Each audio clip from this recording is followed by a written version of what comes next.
Psalm 29. Ascribe to the Lord, you heavenly beings. Ascribe to the Lord glory and strength. Ascribe to the Lord the glory due his name. Worship the Lord in the splendor of his holiness.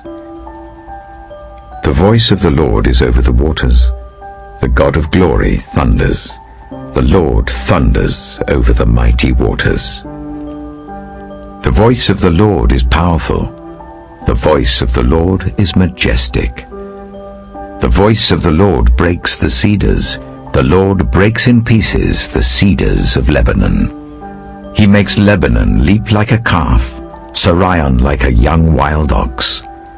The voice of the Lord strikes with flashes of lightning. The voice of the Lord shakes the desert. The Lord shakes the desert of Kadesh. The voice of the Lord twists the oaks and strips the forests bare. And in his temple all cry, Glory. The Lord sits enthroned over the flood. The Lord is enthroned as King forever. The Lord gives strength to his people.